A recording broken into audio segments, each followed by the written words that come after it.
Shalom Uvracha, dans notre série concernant le mois de Hadar et plus précisément la fête de Purim, nous avons déjà mentionné dans les cours précédents l'importance de comprendre la manière dont a l'infini de s'habiller dans notre monde. Et nous avons dit que contrairement à ce qui s'est passé à la sortie d'Égypte, où l'infini béni soit-il a bousculé les lois de la nature, a défié la nature pour sauver le peuple d'Israël de l'Égypte, eh bien, la fête de Purim représente en fait une nouvelle façon de dévoiler l'infini.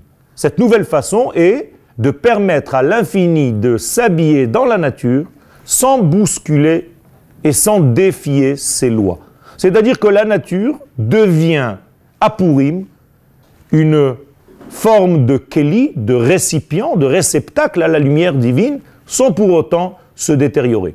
Ça, c'est le secret de cette cachette, car le monde dans lequel nous sommes est une cachette, est un lieu qui cache, qui couvre, qui voile l'infini. Et c'est à travers ce voile que nous devons retrouver l'infini.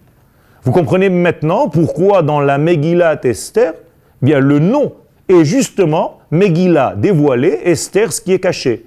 Et même dans la Megillah, le nom d'Hachem, le tétragramme, n'apparaît pas du tout. Pourquoi ? Parce que justement, il est partout.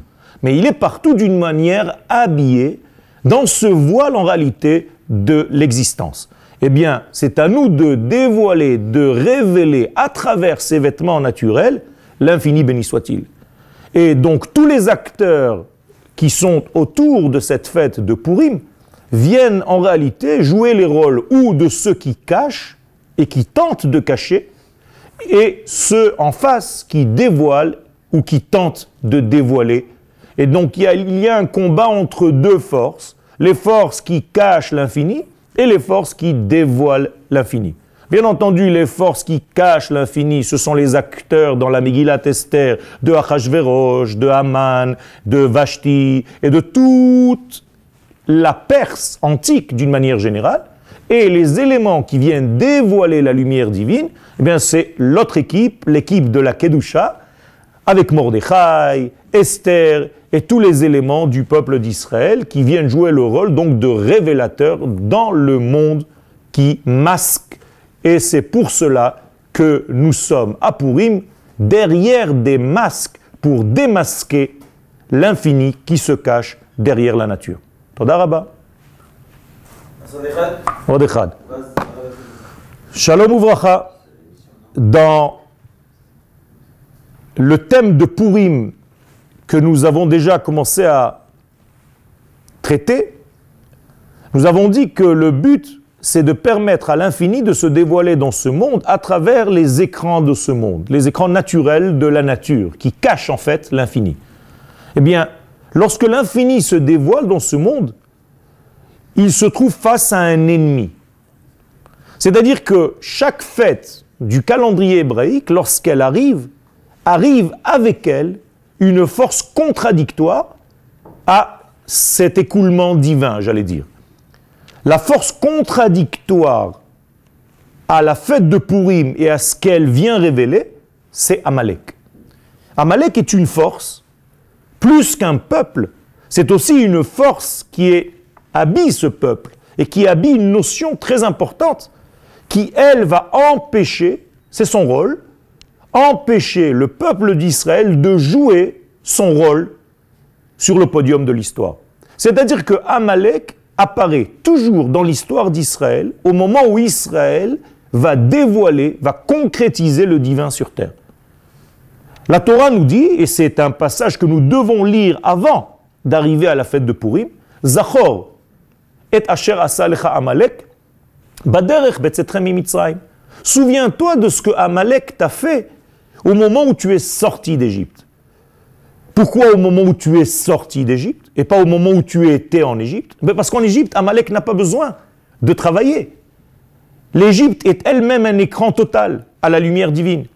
Donc il n'y a pas besoin de Amalek. Mais lorsque le peuple d'Israël prend conscience qu'il se trouve dans un écran et qu'il n'a pas encore commencé à jouer son rôle, eh bien, il va commencer à sortir.